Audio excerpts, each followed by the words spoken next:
Hello everyone, welcome back to the Beautiful Mind Academy, a tutoring center offering online services all across the world in language, math, science, homework assistance, and test preparation. In today's video, we're diving into the world of reading comprehension for young learners.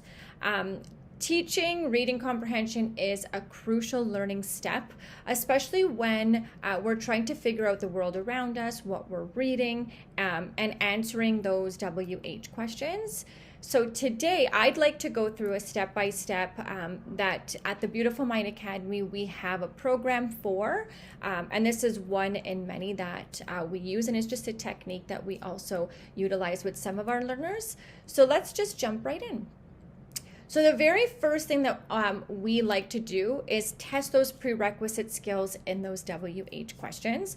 So the first is, does our learner or is our learner familiar with WH questions? And those being who, what, where, when, and why. We start by asking like who means and what means, and encourage them to list off examples. So teachers are a who. A pencil is a what, school is a where, and we like to have them list off multiple examples so we can start to understand if they're actually fluent in those skills. And if they are, we can then move on to the next step.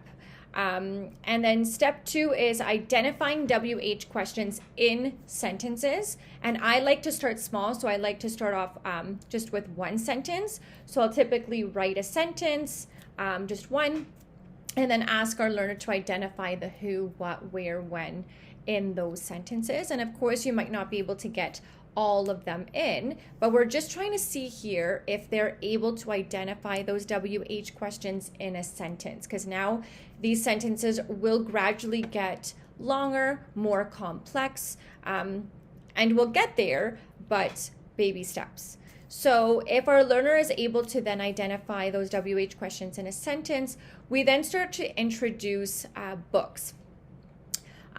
So we usually read one sentence and then allow our learners to answer those WH questions. If we see that they have the skill, we might then do 2 sentences and gradually increase the expectations to 3 sentences, 4 sentences, a page, and then eventually summarizing, which comes up later.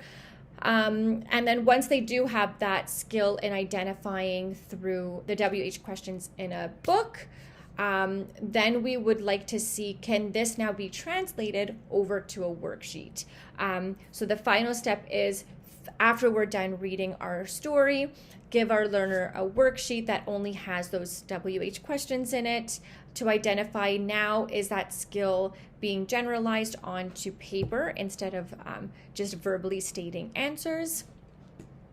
And if they do, that's perfect. That just means that they now have that new skill of reading comprehension. And if they don't, that's totally fine. We can then identify, well, which WH question is the issue. We can just continuously work on that skill and build it into understanding all of the WH questions when they're in kind of randomization, or when you're asking random questions all at once. Okay. Perfect. And there you have it, a step-by-step guide in our reading comprehension and one of the programs that we like to use. And if you haven't already, please like, subscribe, and follow our page for more information and more programs like this that can help you at home. Thank you so much. Have a great night. Bye.